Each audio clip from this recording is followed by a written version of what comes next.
Hey everybody, welcome back to Kayfabe Critique. I'm David. What's up, y'all? It's Jason. What's up? In today's episode, we're going to take a look at the influence of one Eric Bischoff. Easy-E. The other Easy-E. So Jason, when you think of Eric Bischoff, what comes to mind? NWO. Yeah, absolutely, which unmistakably, the NWO is still one of the biggest storylines in the history of wrestling. We covered it in you can go back and look at our YouTube channel, cover our five-part story on the NWO. Absolutely one of the biggest, most influential stories in history. A storyline that still sells merchandise to this day, 23 years later. Yep, I was just thinking about ordering a shirt the other day. So, but I think, a lot of people, they think of him, just as the NWO, or just as the president of WCW, and then that usually gets tied into, well, WCW lost the Monday Night War. But a lot of people don't really take the time to look at how wrestling would be different if we never had Eric Bischoff running WCW. And we're going to get deeper into it, but there's so many things that we would not have seen if it was not for Eric Bischoff, and that can be directly attributed to his influence. Yeah, absolutely. So let's talk about some of the stuff he did. Like, he launched Monday Night Nitro. Yeah. So he comes into WCW. He, as he becomes, he starts off as an announcer, he becomes executive producer, ends up becoming president of WCW. He brought talent to WCW. Mm-hmm. Outside of Sting and Ric Flair, WCW really didn't have that five-star type guy, the guy that was going to draw in the masses. But he comes in and lands the biggest star of wrestling at that time, arguably the biggest star of all time, in Hulk Hogan. Yeah, and that was a move that, that's like just signing your big-time free agent. That gives your team automatic legitimacy because you've got the biggest name in the history of the business, or one of them at that point. One of the biggest names in the history of the business, and you give the people something that they had wanted and craved for years, which is Hogan versus Flair. Which, granted, I watched them from Madison Square Garden in 1991, but they had never gone at it on pay-per-view, and it was huge. Right, and so then, after Hogan, he brings in the Macho Man Randy Savage, another huge name that was bigger than just the wrestling industry. Yeah.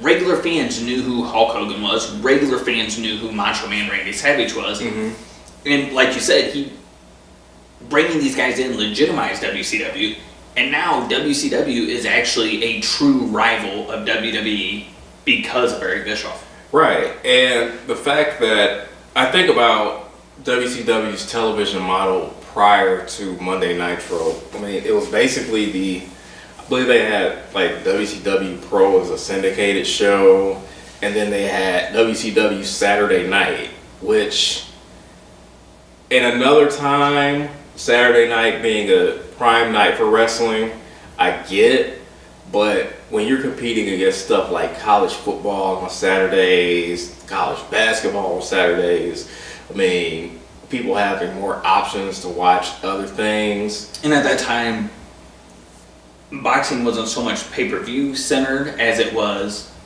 your fights were on HBO on Saturday nights. Exactly. And HBO also had a new movie every Saturday night. So. Right, and in that time slot, to have WCW Saturday night, it seemed too, I don't know, it was in the past, and Bischoff was like, we gotta go into the future, and what is the night for, when are people watching wrestling now? Yeah, and so some of the other things he did during that time frame as well, just in terms of saving budget, in terms to help a company, because after all, the goal of any company is to make money. Working out the deal with Universal Studios. that saved on cost. And he was able to bring that producer's view, that knowledge of a TV show. Yes. That kind of changed the look of WCW, changed the quality of WCW, changed the feel. We know he also, cut back on the house shows because they were losing money. And, so many different things he did to get the company financially stable, bringing in the big stars to add legitimacy, bringing in a different feel to the TV to help with the quality, and then launches Monday Night Nitro. He gets Ted Turner to agree to give the 2 hours of primetime every Monday night to go head-to-head with WWE. And at the time, sorry, I didn't mean to cut you off there. And at the time, what was different was that's 2 hours compared to Raw's 1 hour. Right.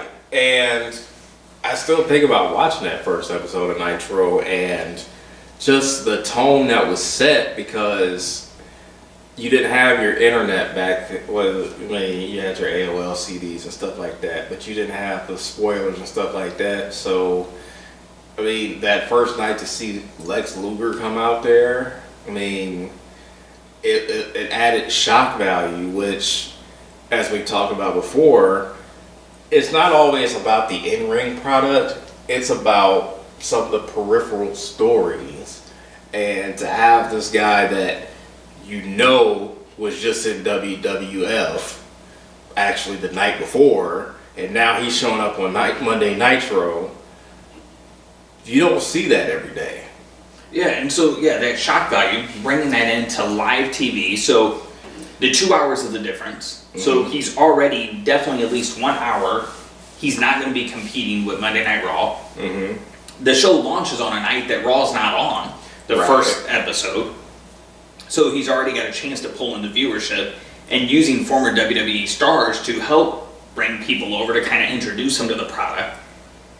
And by doing it live, he's also going different than WWE, because WWE was taping Raw. And so, you're bringing in another different asset, and having that surprise factor was much different than your enhancement matches that really came across on Raw. Yeah, and gosh, we're talking about shock value and things like not being scripted. It sounds like somebody else we might have talked about on another episode as far as making things more reality based.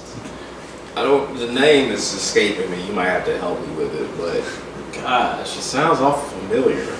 Yeah, definitely.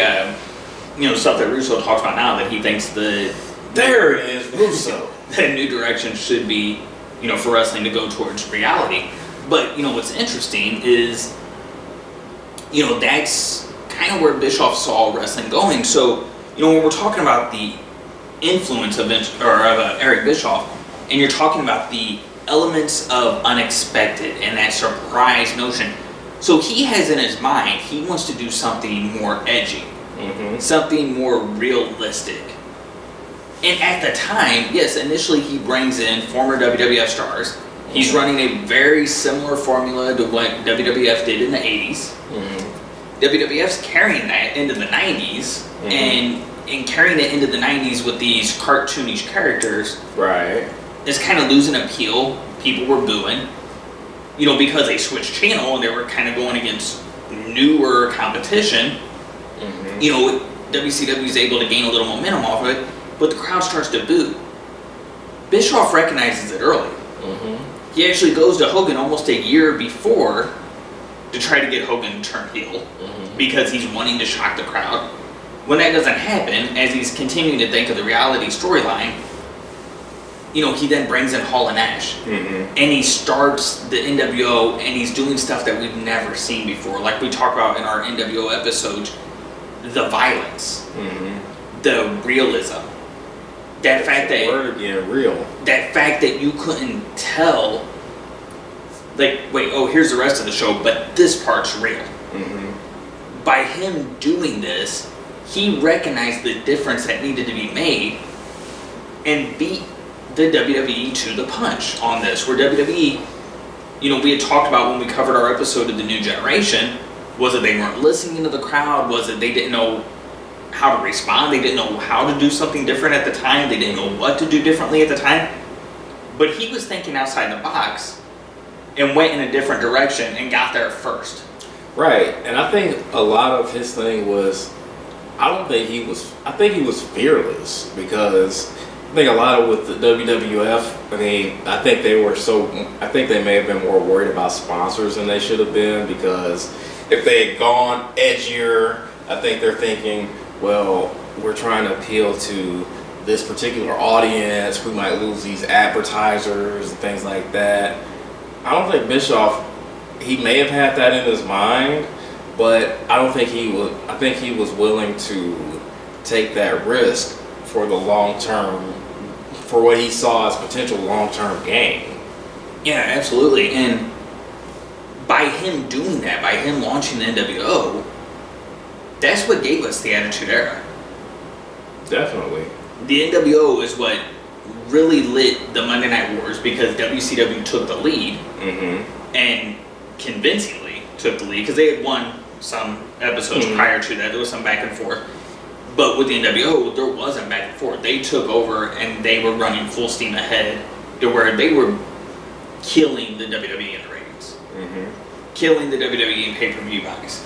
Killing the WWE in terms of attendance.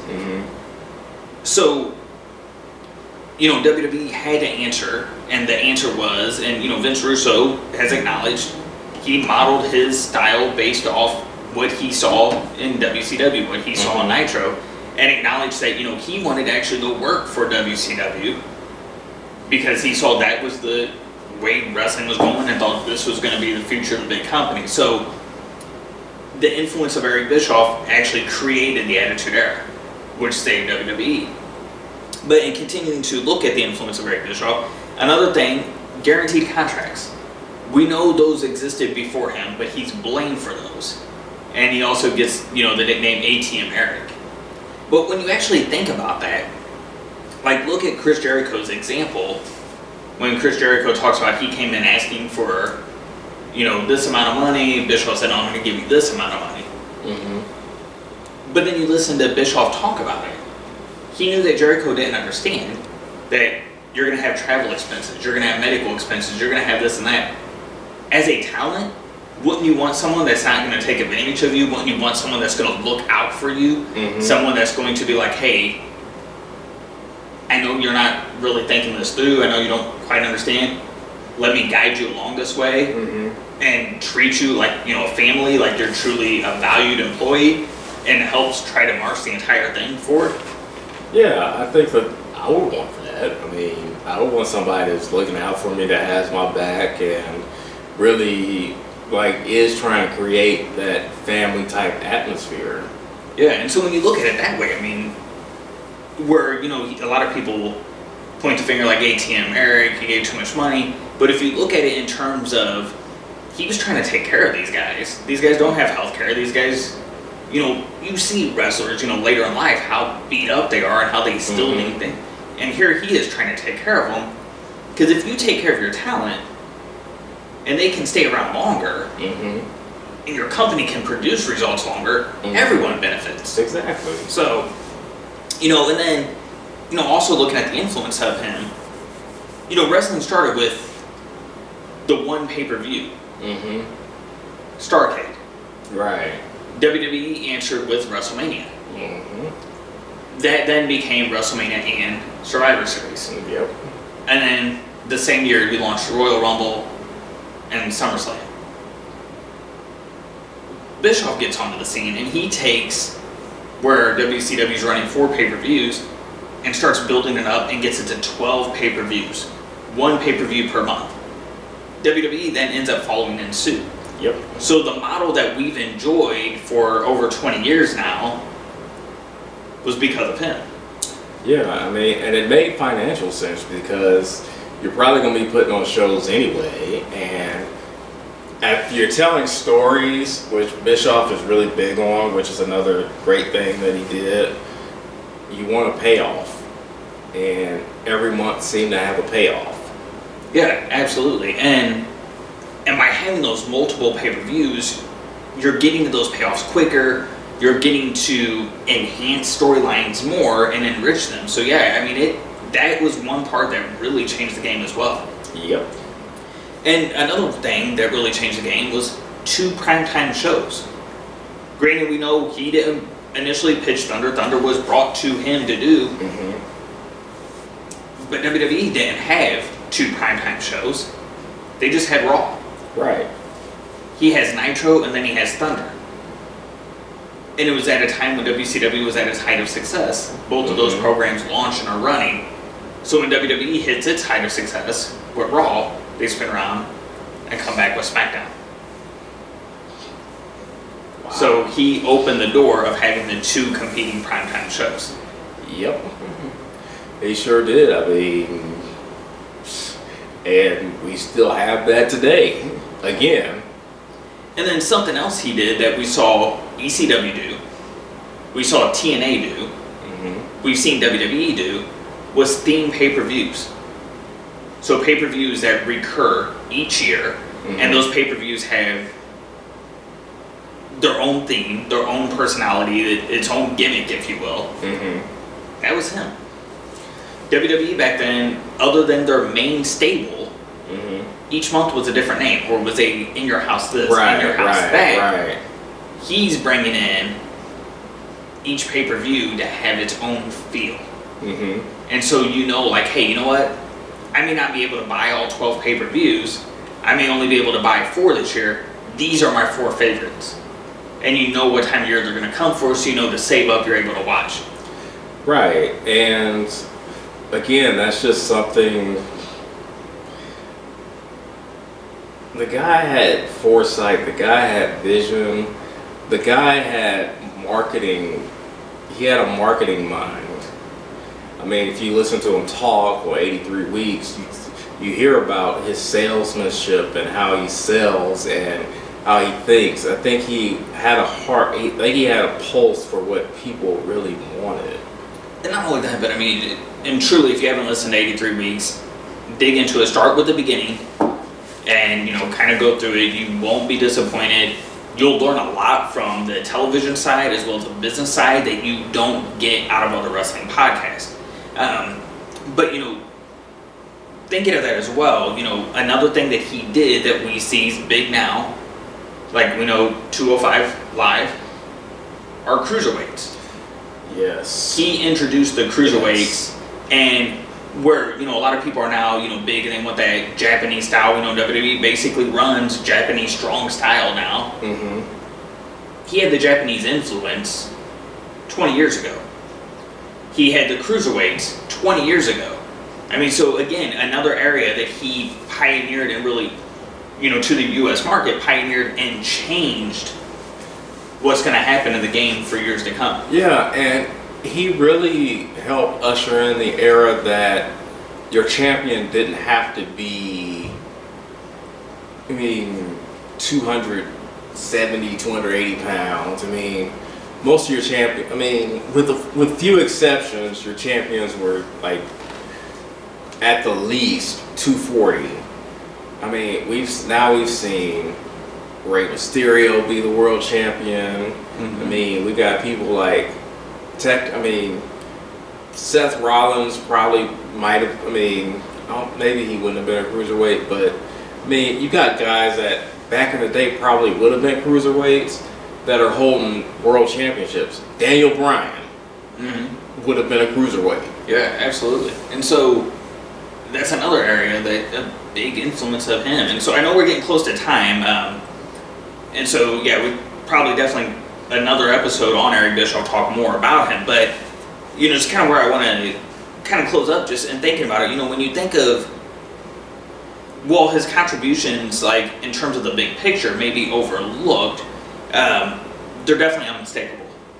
Undeniable. So does he deserve to be brought into the WWE Hall of Fame, not for the character he played in WWE, or even the on-screen character in WCW, even though he, truly, when you watch him, he was a star? Oh, without a doubt he should be a Hall of Famer. But should he be a Hall of Famer as the first executive to go into the Hall of Fame? And I don't think he should be the first executive, only because how you gonna have an executive going before Vince McMahon? Well, knowing that Vince doesn't even like himself talked about at the Hall of Fame, and that he's still active, you can use that as the reason why Vince won't go in yet. But, well, I guess technically he wouldn't be the first because Vince's dad has been inducted. True. So he technically wouldn't be the first.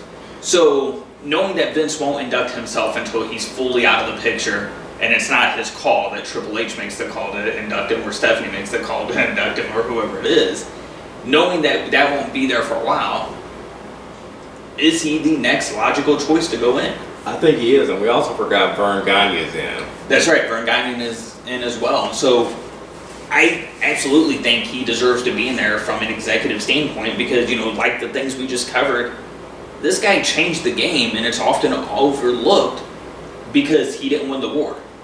Right. He didn't win the war, but a lot of the reason why he didn't win the war was because he was getting friendly fire, if you will, from this AOL Time Warner merger. Yeah, absolutely. He was in a no-win situation towards the end. But another thing that, if you listen to 83 Weeks, you know, he's a guy that's learned over the years. He's learned from hindsight. He's, you know, been able to look back at, you know, not only what he did well, but what he could have done differently. His knowledge of television has only improved over the years. Mm-hmm. The business standpoint is still there. And so, one thing that, the last question I have for you, you know, and then we can always come back and do another episode. The last question I have is, would a company like AEW benefit from having an Eric Bischoff behind the scenes? Absolutely. I mean, because he's seen what works, he's seen what doesn't work. He knows the business of wrestling, and he also knows business, period. So, heck yeah, they would benefit. Yeah, I think so too. Even if you didn't want him to be your president, even if you didn't want him to be on your creative, even though he could benefit you on both, he could definitely benefit you from the business standpoint. Right. He can help from the creative standpoint. We've seen him be very successful in both of those roles. You can bring him in as an executive producer. Mm-hmm. He can help your television quality look good. He can help you land a TV deal. He knows a lot of contacts in the industry. Mm-hmm. But even if you just bring him in as a consultant to Khan to help overlook the running of the business, you know, just kind of add his input here and there, give his suggestions here and there. If, you know, as a company, if you're a company like AEW, you can only benefit from having this guy around. I mean, I'd at least have some conversation with him to see what, if any, involvement he would like to have, and at the least, like you said, I want to consult with him because he's been successful, so he clearly knows something. Yeah. I mean, and also he's had missteps, which he's a guy that, one of the things I appreciate most, if something's trash, he'll look back on it and say, yeah, I blew that one. Yeah. And a lot of times he has a nice little funny joke to try to justify it for a minute until he can't go any further. Right. Yeah, so absolutely, I agree. I think, you know, AEW could benefit from him. I think as wrestling fans, we would definitely benefit to see him involved in a product as well again. Absolutely, and put that man in the Hall of Fame. Yeah, absolutely. So, you know, we ran a little bit over on this one, so we're going to go ahead and end it here. You know, if you want us to dive in any more on Eric Bischoff or anything specific around him, definitely let us know through one of our social media channels, and we will see you back here soon with more episodes of Kayfabe Critique. Peace.